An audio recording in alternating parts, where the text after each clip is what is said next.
Aspect juridique des accords dans les domaines industriels et commerciaux. Contrat de sous-traitance.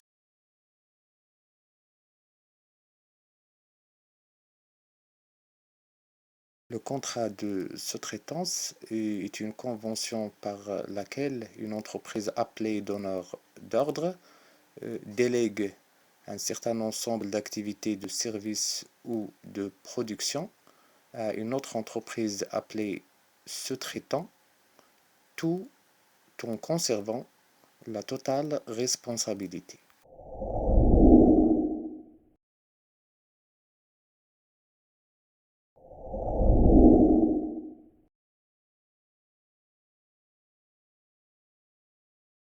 Sous-traitance de capacité, activité secondaire peu complexe à faible valeur ajoutée.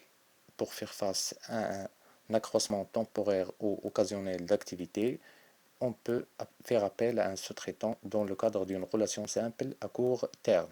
Sous-traitance de spécialité. Dans ce cas, on fait appel à un spécialiste pour des exigences techniques élevées et il s'agit d'un partenariat stratégique. Troisième catégorie de type de sous-traitance, sous-traitance d'intelligence ou sous-traitance stratégique pour pouvoir se concentrer sur l'activité stratégique de l'entreprise.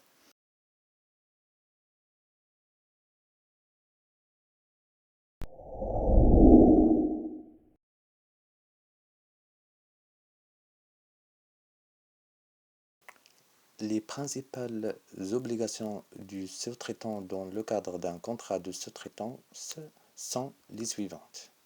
Réaliser les différentes prestations mentionnées dans le contrat, garder la confidentialité de certaines informations transmises, respecter la propriété intellectuelle lorsque la prestation est protégée par les droits d'auteur, respecter les délais et notamment le délai de livraison et respecter la durée minimale de préavis. Les obligations du donneur d'ordre sont le versement des sommes prévues par le contrat de sous-traitance. Ce versement peut s'effectuer en une ou plusieurs fois selon les modalités instaurées par le contrat. Et à la fin du contrat, le donneur d'ordre doit respecter la durée minimale de préavis déterminée. Le contrat de franchise. Le contrat de franchise est une convention professionnelle de deux entreprises indépendantes l'une de l'autre, dans lequel le franchiseur donne ainsi l'autorisation au franchisé d'utiliser son enseigne, sa marque ou de commercialiser ses produits selon des conditions définies.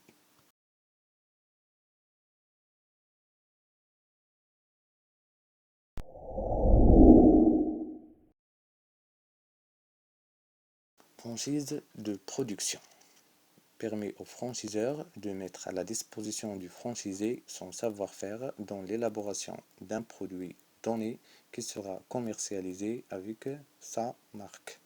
Franchise de distribution offre au franchisé la possibilité de distribuer une gamme plus large de produits sous l'enseigne du franchiseur.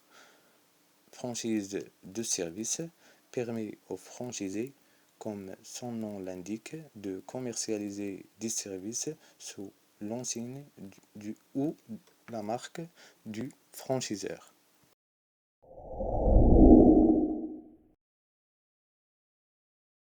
Les obligations du franchiseur sont garantir au franchisé la liberté d'utilisation de sa marque, apporter au franchisé une assistance technique pouvant prendre plusieurs formes, formation du personnel, prise en charge des campagnes publicitaires, conseil juridique, mise en place d'un centre logistique, transmettre le savoir-faire, délimiter dans le temps et dans l'espace la clause d'exclusivité. Et bien sûr, cette dernière obligation reste optionnelle.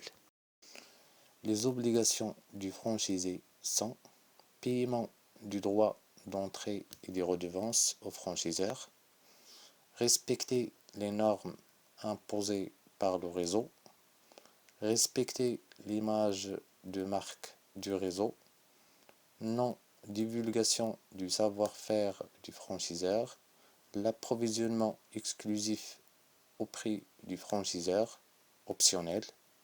En tant que chef d'entreprise indépendant, le franchisé engage la totale responsabilité du franchisé est engagée. Contrat de concession.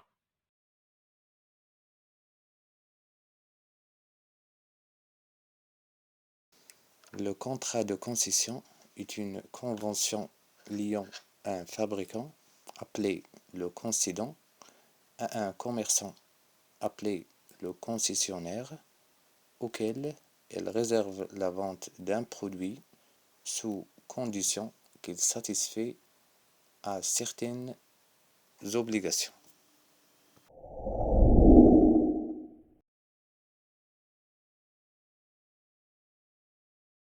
Les obligations du concédant: garantir ses produits.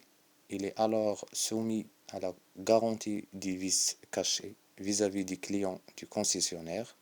Respecter l'exclusivité du contrat de concession.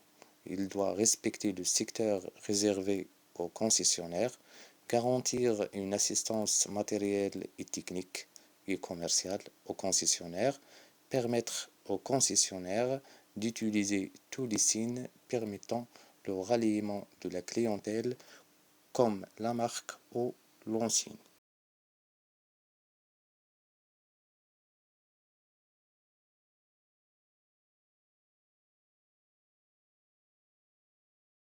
Les obligations du concessionnaire sont: mettre en œuvre une politique de communication, de distribution et de service après-vente en accord avec le concédant, respecter les normes imposées par le réseau, respecter l'image de marque du réseau et obligatoirement s'approvisionner exclusivement au prix du concédant.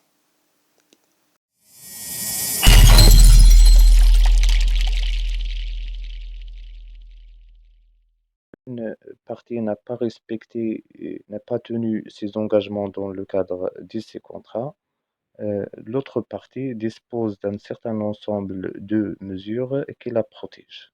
Il s'agit principalement de l'action résolutoire, du droit de rétention, de l'action en contrefaçon, de demande de pénalité de retard, de demande des dommages et intérêts ou de privilèges.